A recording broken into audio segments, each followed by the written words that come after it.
Good morning, everyone. On behalf of Solarplaza, I would like to welcome you to our PPA webinar.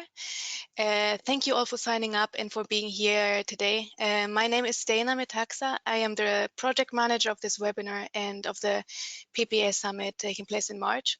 And today I will be moderating this session. So let me give you a brief overview of today's agenda.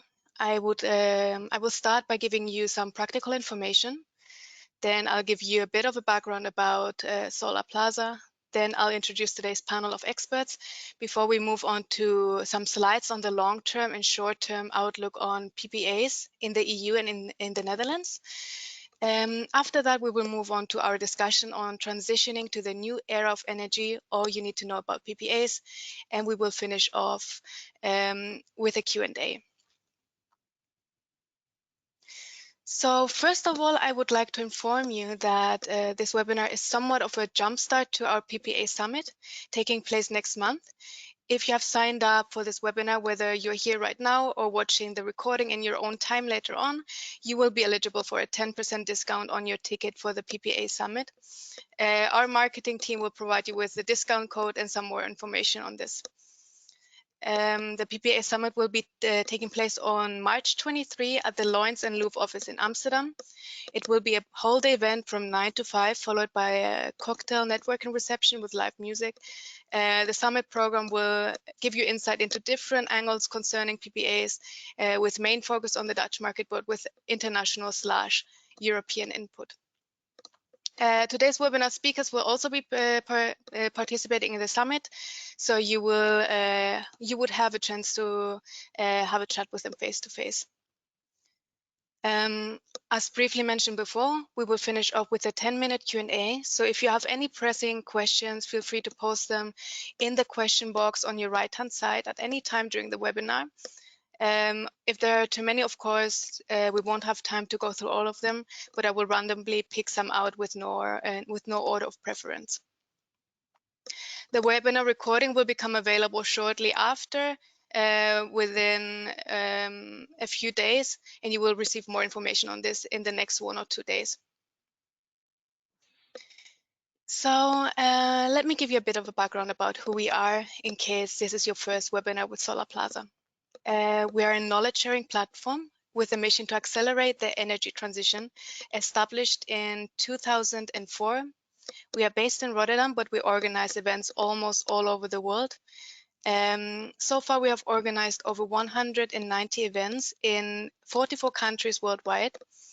We are connecting a network of over 60,000 solar PV professionals, and besides our events, we provide newsletters, resources, and as you can see, webinars. Besides our platform, we have opened up a consultancy branch and a foundation. So I do invite you to check out our website to have a look at our collaborations, our values, and our initiatives. So without any further ado, I would like to welcome and introduce our panel of experts. You may now switch on your cameras. Bram Devlis, Senior Associate Attorney at Law at Loins and Louvre. Marise Westbrook, Project Leader at Aurora Energy Research. And Daniel Peschel, Senior Originator at Ampere Solar Europe. Let's do a quick round of introductions. So I will let you all quickly introduce yourselves. Bram, why don't you take it ahead, and then we'll go to Marise, and then we'll have Daniel. Sure. So I'm Bram. I'm an energy lawyer active in Netherlands and in Belgium, and focusing for the past 7 years with Loins and Louvre on renewable energy projects, solar, wind, assisting both developers and off-takers on energy contracts such as PPAs. Thank you, Bram. Marise?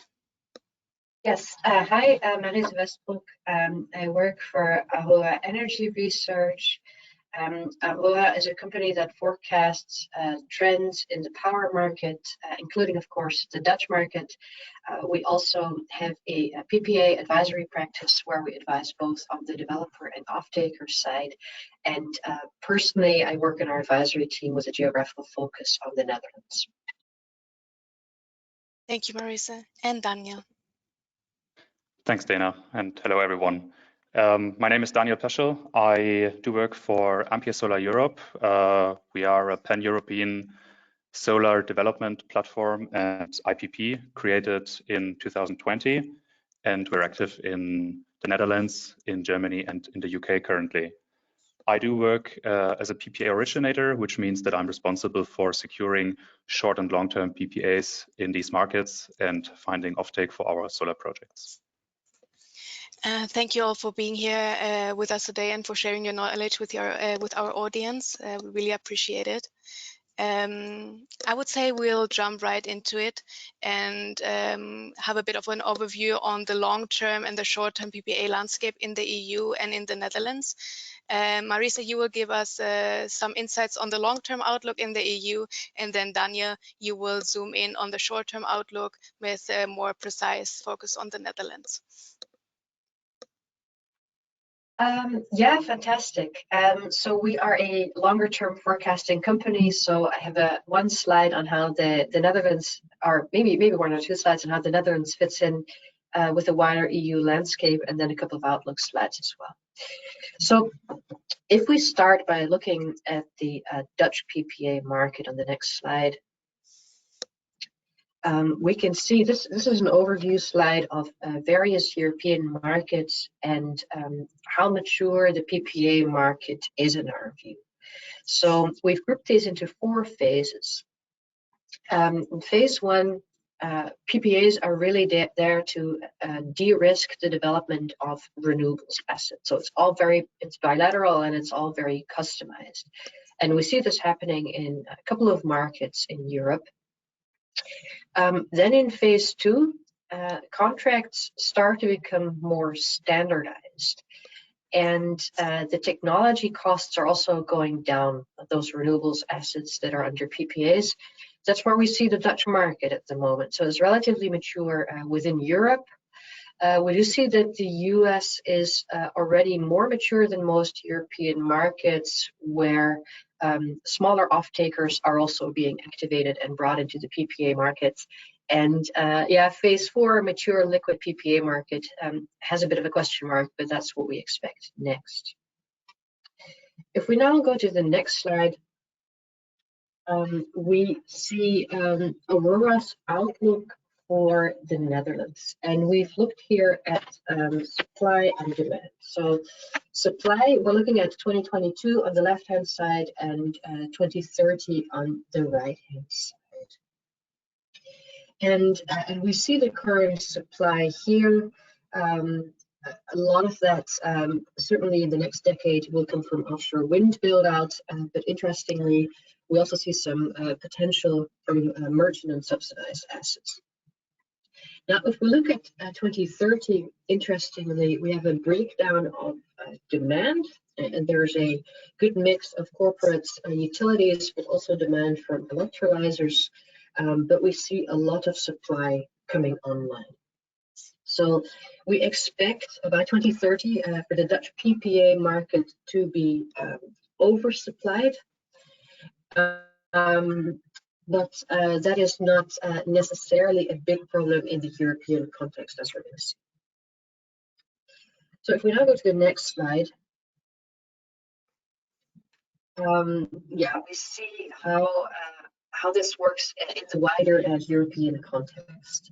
So we see the Netherlands is green here, which means an oversupplied PPA market.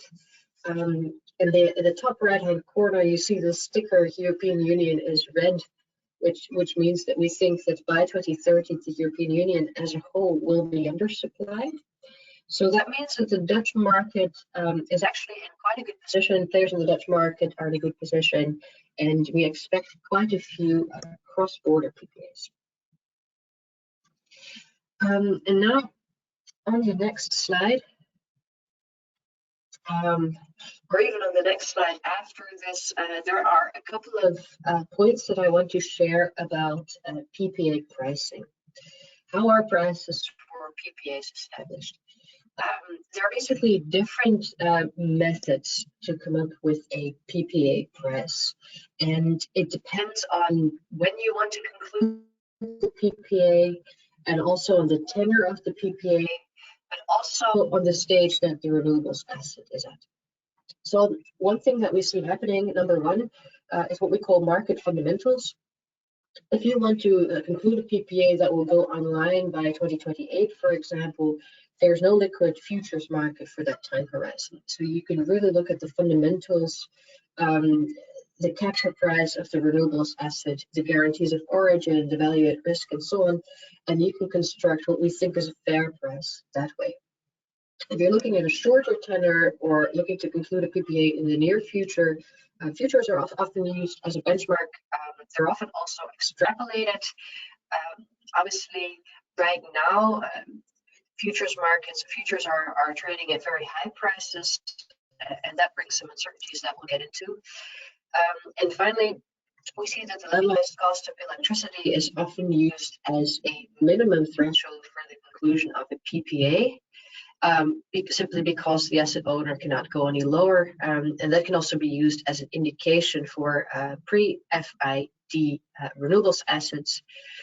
Finally, at the bottom of this slide, we get an indication of gas prices and wholesale prices over the past year, and we get a feeling for the sort of uncertainty that that's creating in the PPA market. That's my overview for now. I'm going to hand back to Dana, and we can deep dive into some of these topics later. Thank you so much, Marisa. And Daniel, you wanted to give us a bit of a zoom in on the Dutch market in the next slide.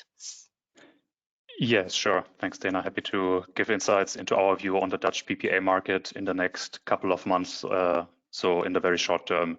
And obviously, I'm focusing on it from a point of view of a solar developer, which means I won't be focusing on offshore wind or onshore wind, but solely on solar PV. So basically what you can see on the slide is two graphs. The graph above is showing the historic APX baseload prices as published by the Dutch regulator and the correction amounts accordingly for solar PV. And as you can see, obviously, until let's say 2020, these were on a very low, steady level, and then they escalated very quickly, as Marisa has also said already, due to many external factors last year, amongst which the war in Ukraine, the rise in commodity prices, etc. This also means that obviously these increased prices have opened as well a window of opportunity for new PPA products. Whereas in the past, the Dutch SDE ++ tracker has been the predominant PPA type in the Netherlands. Nowadays, we are starting to focus more into long-term or short-term fixed price PPAs. And in order to assess the short-term, let's say, trend for fixed price PPAs, we need to look in the short-term value of renewable power. So this is what I have tried to show with the EX baseload futures on the right-hand side of the first graph. And there you can see, obviously, that we have come down quite a bit from the elevated levels last year, which means that this is going to complicate the closure of fixed price PPAs in the next couple of months, according to our view. Obviously, as we do have quite some volatility in the power markets, that could change at any point in time and must be observed by everyone active in that market. Another, let's say, very important factor for solar PV fixed price PPAs is obviously the cost, the LCOE for producing solar power. That's why I've showed the graph in the bottom, which is showing two things. One is the module prices, which is the green line. And the second line, the orange line, is the interest rates. And as you can see, with the spike in power prices last year, we have also had another spike of module prices, of, let's say, EPC cost in the end, which peaked around October last year, but since then have come down quite a bit. So that obviously is very beneficial again for fixed price PPAs if the cost of producing solar power is decreasing. But unfortunately, on the other hand, long-term interest rates, and this is the 10-year Euribor swap, which I showed here, have increased as well over the last year, but haven't decreased so far. So this is something that everyone will have to have a very close eye on in the next couple of months, how interest rates develop in order to assess where LCOEs of solar power will develop. So besides these fundamental factors, there's a couple of other factors which will impact the PPA market in the short term, which are definitely the revenue cap as it has been proposed on an EU level last year, but as it has also been implemented in the Dutch market on a provisional level last year, applied from December until June. So I think we will also talk about that in more detail later. Then in general, obviously, there is these talks about energy market reforms in the EU. So meaning transitioning over from let's say from the merit order principle, from the liberalized energy markets to something different, which could be CFDs or something else. So this obviously will have a very large impact on PPAs. And of course, also the subsidy schemes which are available. So in the past, SDE++ or the predecessors have been very attractive in the Netherlands, meaning very high subsidy levels, which did not really make a producer require a fixed price PPA on top of that. But with the decrease, or perhaps at some point in time, even the stop of subsidies, this might then change the whole picture, and SDEs might become more important or even a requirement for any renewable energy project in the Netherlands. And of course, also we'll have to look at the other end, which is then the demand for PPAs. So there, obviously, we have to distinguish between the demand from utilities and traders and the demand from corporates. And as we can see, and as Maurice has also pointed out already, there's an increasing amount of corporate PPAs being closed in several European countries. And this obviously will have a big impact on the Dutch PPA market, how eager Dutch or international corporates are to close long-term or short-term fixed price PPA in this market. That's the short-term view that we have on the PPA markets. And I hand back to Dana. Thank you so much, both Daniel and Maurice. Following this, I would like to have a bit of a look on the comparison between the Netherlands and other European countries. And I would like to extend the first question to you, Daniel. How is the Dutch PPA market different to other European markets like Scandinavia, Spain, and Germany? Yeah, I will keep that one very brief. So as Maurice has also pointed out already, there's different levels of maturities in the PPA markets in Europe. And of course, let's say over half a decade ago, we have seen some early movers in PPAs, like the Scandinavian countries, Norway, Sweden, nowadays also Finland, and the Southwest European markets like Spain, which have seen a significant increase in PPAs being closed. And this is now also starting to kick off in other markets like Italy and Germany, but let's say on a slower level than in the other markets that I just mentioned.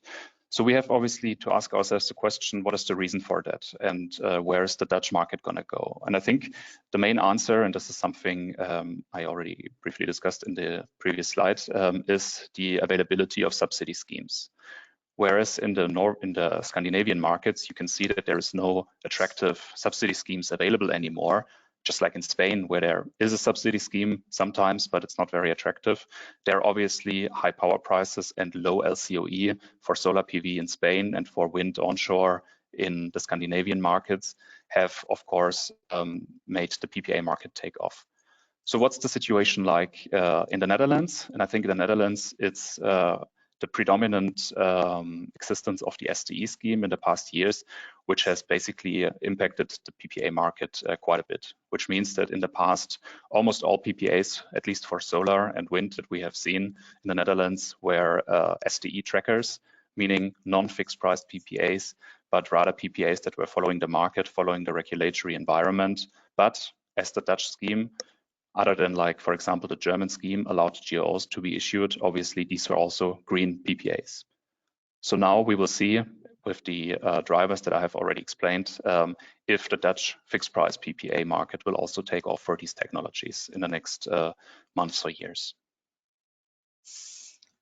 Thank you, Daniel. And what about Belgium? Bram, you're active as an energy lawyer in both the Netherlands and Belgium. Are there any specific points of attention that are different in Belgium than to the Netherlands for negotiating PPAs?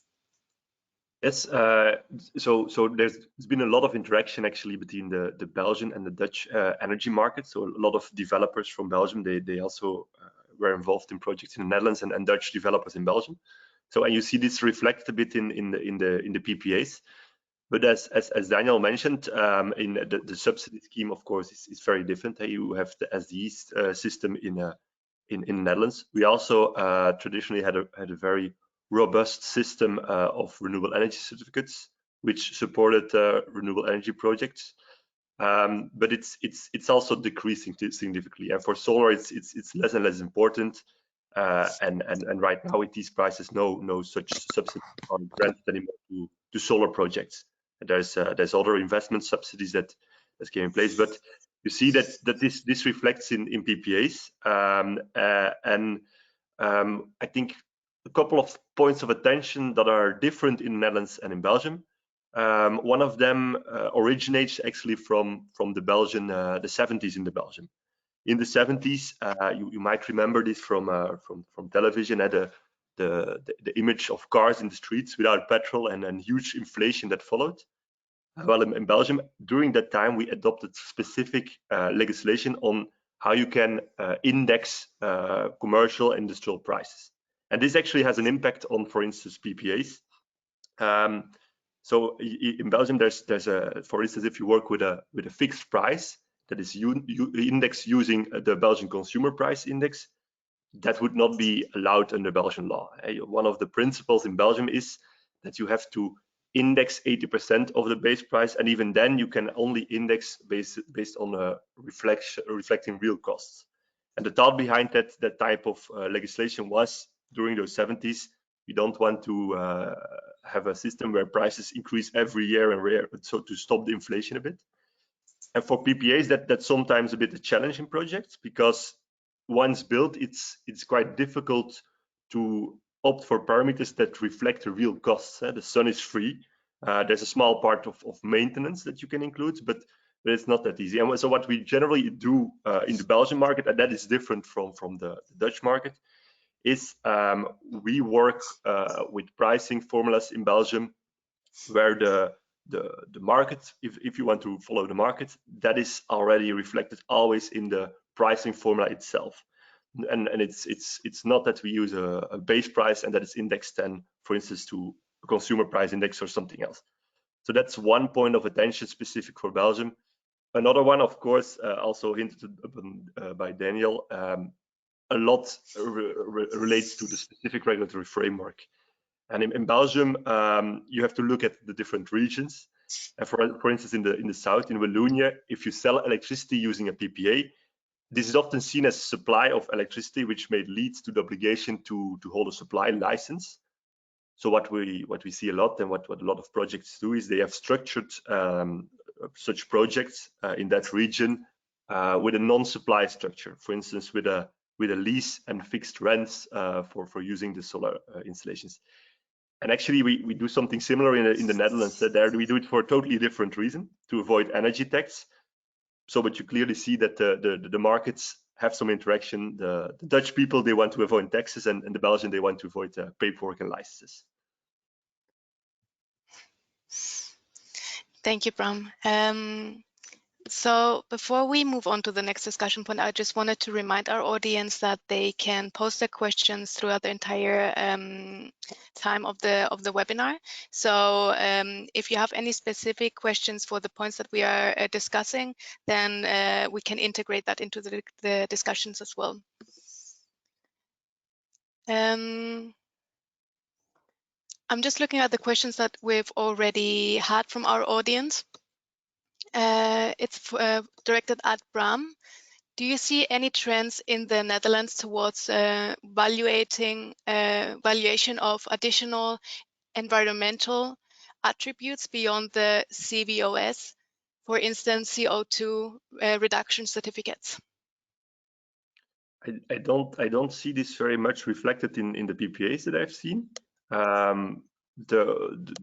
What you more generally see now is so you have to foresee something for the guarantees of origin, of course, and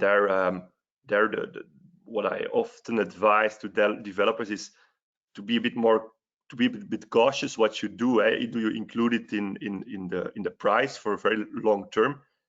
You have to always take into account, if you enter into a 15-year PPA, that those prices might shift completely, and So you have to think about options. Either you exclude it from the price, or you include some clauses on renegotiation when those prices completely change. But that's specifically for guarantees of origin, not so much for the other certificates. And then you often see in PPAs that there's something included for a general category, additional tradable rights, it's sometimes called.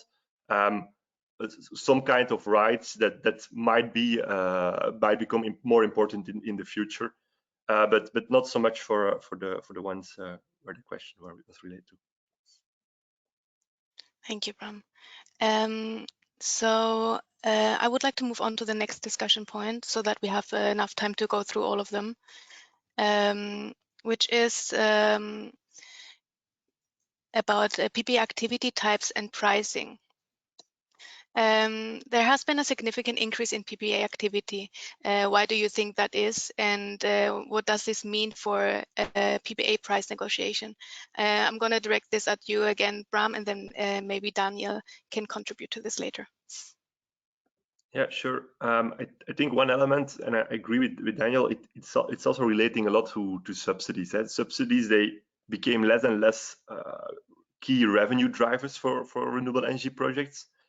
And you don't build solar farms generally solely for the SDE subsidies right now. And PPA revenues have become much more important. So a lot of effort is also put in those PPA price negotiations, and you have a lot of options to negotiate a price here, and that depends a bit on which parties you're negotiating with. But I would say that's one of the key drivers to PPAs. Next, of course, to the very high energy prices and the wish from certain corporates to lock in fixed energy prices at a rate that are certain for the duration of their project. Thank you, Bram. Daniel, do you have anything to add to this in your perspective, or from the developer's perspective? Sure. I mean, as Bram has already pointed out, in the end, a renewable energy project must be commercially viable. And for that reason, either there is a sufficient subsidy scheme around, or you make it viable in any other way. So that could be a combination of a subsidy scheme and a PPA, or it could be purely based on a PPA. So obviously, looking at these points, for us nowadays, it's become more and more important to look at fixed price PPAs, purely for the reason that the SDE scheme is not as attractive anymore as it used to be in the recent history. At least for solar PV, this is for sure the case. For that reason, we are increasingly looking at PPAs, and we're negotiating fixed price PPAs with utilities, with corporates, with whoever is interested in providing long-term price stability for us, for the project. But also in return, obviously, we understand the requirements of PPA off-takers, which depend very much on the type of off-taker. Is it a utility or is it a corporate? So we do see that, of course, utilities more and more are solely focusing basically on the power market and on the commodity prices, and that's what they base their PPA pricing on. Whereas corporates obviously are looking at different angles as well. For them, it's important to have a long-term price stability, which has proven very important last year, because last year many corporates suffered from very high elevated power prices. And for corporates also, it's very important in many cases to have access to long-term green power to fuel their operations with green energy, with renewable energy. And last but not least, I think also it's very important to have guaranteed supply volumes on the corporate side. So I think it depends a bit who you're negotiating with, and you have to keep in mind different interests of all these parties. Thank you, Daniel. And Marisa, we haven't heard from you in a minute, so I would like to direct the next question at you. You briefly just touched upon it in your slides earlier, but maybe we can take a step back to look at the whole picture once again and dive a little bit deeper into it. What can be negotiated in terms of pricing for PPAs, or to be more precise, what are the different ways to calculate PPAs? Yeah, a couple of things that I can say about that, and they really tie into the remarks that Daniel just made about the different perspectives that developers and off-takers come from. There are 3 clauses that we always see in a PPA negotiation. So there is the tenor and the volume and then the price. So their PPAs can be 5 years, they can be 15 years. Obviously, for asset owners, it's very attractive to have a longer-term PPA because that takes away a lot of the risk, especially if they are pre-final investment decision. It will make it easier for them to get financing. So there can be a bit of tension there. Volume clauses. So renewables assets depend on the weather. So it really depends. From the asset owner perspective, it's very nice to have an as-produced PPA. You know, whatever you produce goes into your PPA. From an off-taker perspective, they just want to have a long-term contract with a constant flow of green power. So having an as-produced renewables PPA is not great. So what they like is a baseload PPA, which could be a combination of a solar and a wind PPA. So this volume clause can also be an important negotiation variable. And then the price clause. So I'm not talking about the number, but about the way the price is calculated. So fixed price, that's what we often see is a great hedge, as Daniel mentioned, on the off-taker side. But then you can also go for a floating or index price, so you link it to the baseload price. And that transfers the risk, some of that risk to the off-taker. And what we see in the United States is an index price with cap and floor. So index price, but you maximize the risk on both ends. Does that answer the question already? Does somebody else want to contribute? Yes, Daniel, maybe you want to give your perspective on the best structures for developers and off-takers. Sure. I mean, as Maurice has already said, and I fully agree to that, obviously, from a developer's perspective, it's ideal to get rid of all the relevant risks under a PPA, which would mean that we would sign a long-term, ideally high-price, fixed-price, pay-as-produced PPAs. That means we get rid of volume risk, we get rid of price risk, we get rid of imbalance risk. So all of that would obviously be ideal from the perspective of a developer. And whereas I think in the early days of PPAs in other European markets and perhaps even in the Netherlands, you could find these type of structures simply for the reason that there was a lack of supply. I think nowadays the consciousness for this kind of risk has changed a lot, and I think that there has to be a more equal balance of risks between all involved parties, which means that, as Maurice has pointed out in her example of a baseload PPA, there is obviously a demand to shift the volume risk more to the supply side, shift the imbalance risk more to the supply side. And this is obviously something that suppliers or producers must get familiar with, and ultimately also their lenders, their financing banks, in case they use project finance, must get familiar with. And these are discussions that we're having on a daily basis with all involved parties. And we're trying to find a structure that works for everyone, that provides enough hedges for us, enough, let's say, risk sharing between all parties, and in the end also makes a financing bank comfortable to finance such a PPA-based project. Thank you, Daniel. And the next question is for Bram. How do banks look at PPAs? What do they generally require for financing renewable energy projects? Yeah, so a couple of points were already touched upon by Daniel. So indeed, Daniel is right. If you commit to a certain volume, that's certainly something a bank will look at. But banks also look at the prices that you go for, of course.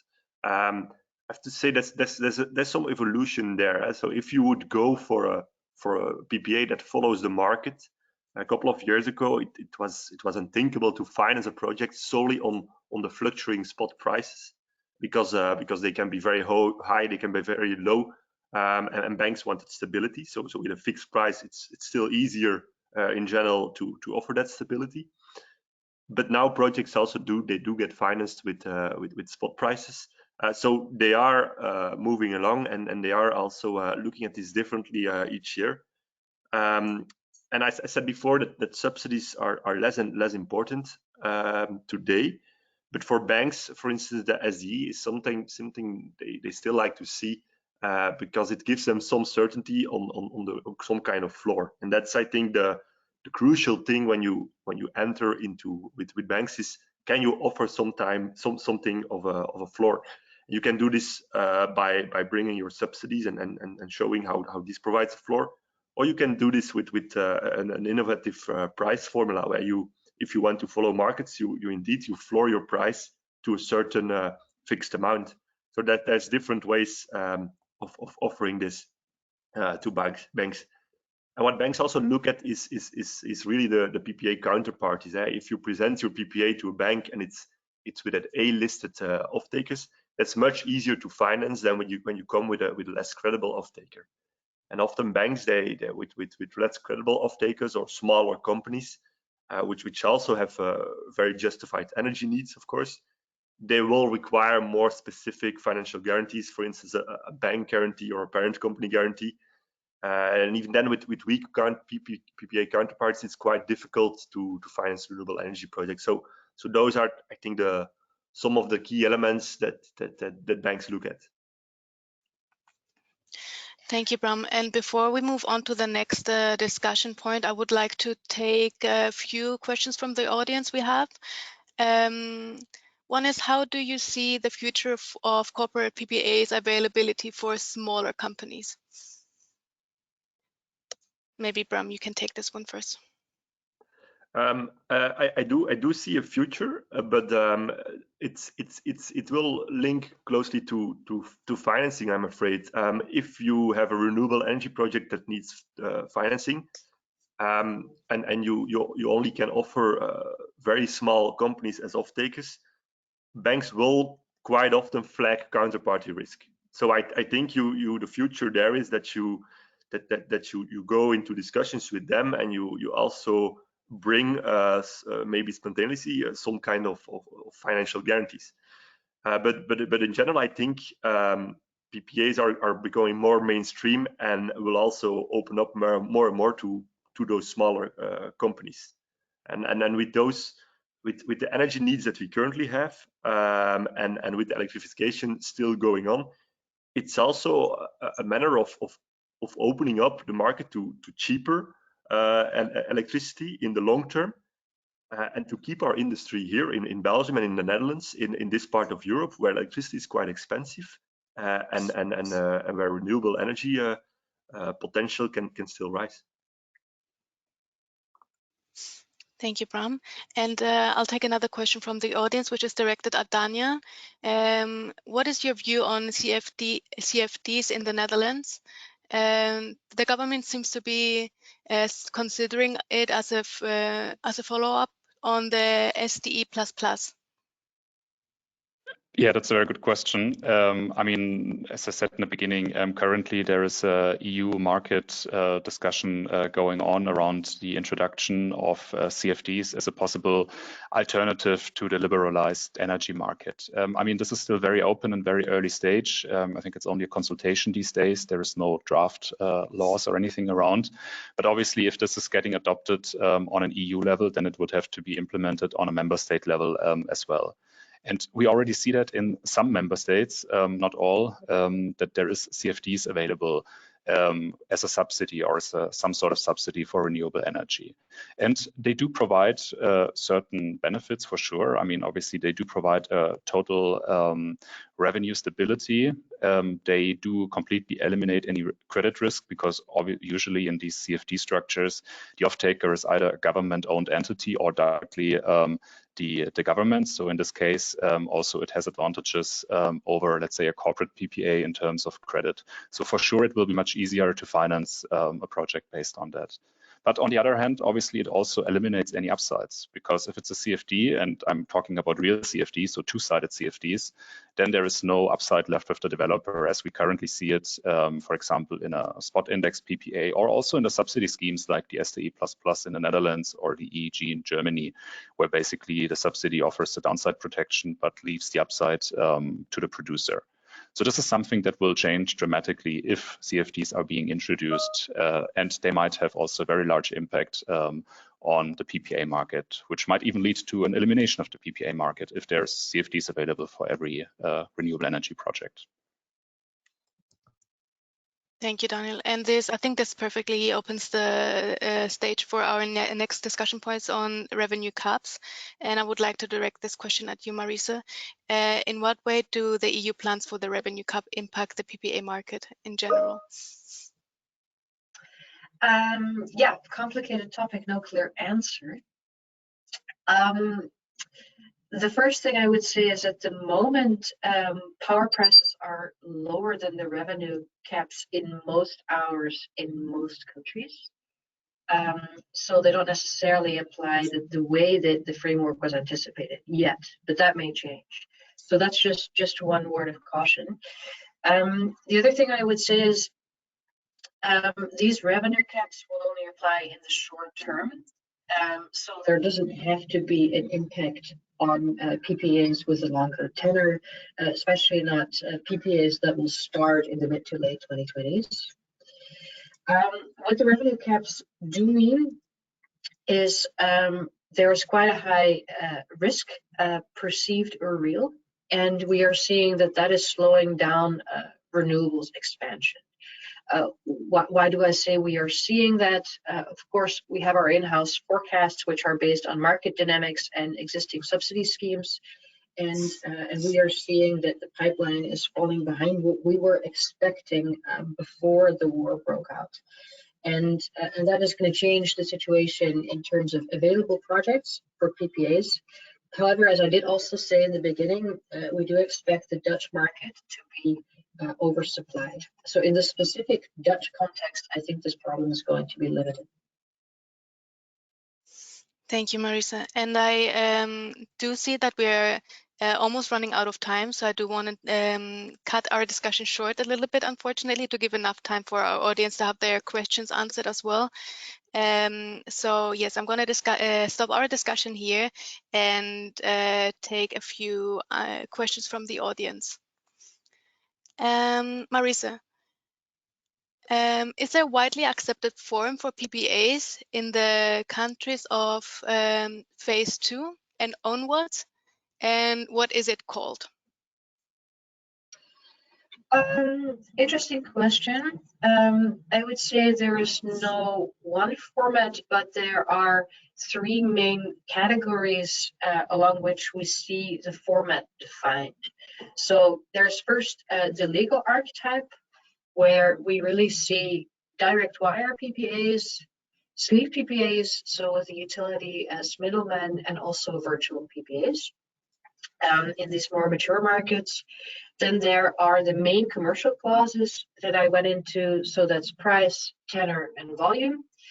And then there are a lot of bespoke secondary clauses that people negotiate about. So settlement periods, what happens if there's a change in law, termination, curtailment, what if the asset doesn't perform, commissioning delays, guarantee requirements, and so on. So that's all highly bespoke. So that's sort of the stage we're at. I wouldn't be able to put one word on it. Thank you, Marisa. The next question is for Daniel. What is the current market for corporate PPA and for on-site solar in the Netherlands, and what is the future growth trend? Yeah, it's also a very good question, especially for the Dutch market, because as most people are probably aware that in the Netherlands, there is an issue when it comes to new grid connections. So the grid, both on the DSO and in most parts of the country on a TSO level, is quite overloaded, and it's difficult to get a grid connection for a new generation asset, for a new renewable generation asset. And for that reason, it's legitimate for both, let's say, corporates, but also for developers to look into potential direct wire settings or direct wire solutions. I think there is quite a large market for that, but obviously there is, let's say, different factors that do need to be looked into very carefully. I mean, there's regulatory factors like which sort of grid fees or taxes or surcharges might apply under a direct wire PPA, and how can they be eliminated, or do they have to be paid or not?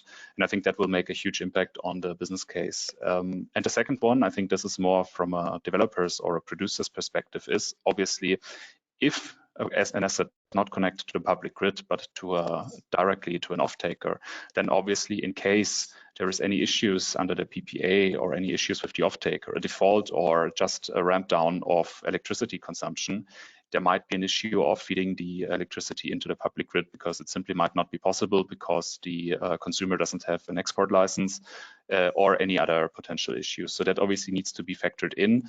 And also we're talking about very long-term PPAs usually for direct wire. So this is also something that must be looked at carefully, especially in the discussions with the financing banks, as the off-taker must be stable enough for a long period of collaboration. Thank you, Daniel. And Bram, I know you specialize in corporate PPAs as well, so maybe you have something to add to this question as well from your end. Yeah, I think in my view, there's still a lot of potential just on the corporate market, and if you have the space on site, direct line PPA is definitely something to be looked in. It's both in the Netherlands and Belgium often the cheapest solution in terms of grid charges that you can eliminate, and it gives you direct consumption on site. So I think especially for energy intensive industry, this is something which is very interesting to look into. And the very first wind projects onshore, for instance, that was financed completely subsidy free in the Flemish region of Belgium. This was exactly that case. It was a good quality off-taker with a lot of energy consumption. And the wind turbine on site. So these are easy wins, and I think the next steps will be the many corporate PPAs we will see where people are companies are taking off from production facilities which are located elsewhere in the country, so through the grid. Mm-hmm. Thank you, Bram. And I think we have time to take one last question from the audience, which is, do you think that the EFET template will become industry standard? Maybe Marisa, you can take this one first. I am actually, I would be reluctant to put a yes or a no on that. If somebody else wants to contribute, I'd be happy with that, but I'm really not certain about that. I would maybe just say, in my view, PPAs, we can standardize it to a certain degree, and if it can help with that, but it remains a project contract which is highly specific also for each and any project. And for me, it's very different to some other energy contracts that you see as certain construction contracts, where you see standardization up to a very high degree. For PPAs, there's so many variables to look at. And so many specific needs that I would say that it will always stay a document which has some bespoke clauses, some clauses that are actively negotiated on volume, on pricing, on what you can offer, on price renegotiations, on terms, on curtailments. There's specific needs for all the parties, including the financing parties. Okay, thank you very much. I think this will be the last question we can take from the audience, unfortunately. However, we have collected them all, and I will be happy to share them with you to have a look. Thank you all for your time and for your contributions. It was a pleasure having you. Unfortunately, this was all the time we had for today for this webinar. Yes, just to close off, in case some of you have missed our introduction this morning, if you have signed up for this webinar, either you're present now or watching the recording later, you will be eligible for a 10% discount on the summit tickets for the PPA summit taking place on the 23rd of March at the Loyens & Loef office in Amsterdam. Our speakers will be present at the summit as well, so you will get a chance to have a chat with them face to face. Besides the PPA summit, we also have the energy storage and the Netherlands summit coming up soon. So feel free to check out the programs and the speakers and the lineup on our website. And for any questions, don't hesitate to contact me after the session. Yeah, thank you once again, Bram, Marisa, and Daniel for sharing your insights. It was a pleasure. And thank you all for joining our webinar today. And I wish you a lovely day. Thank you a lot. Bye-bye. Thank you.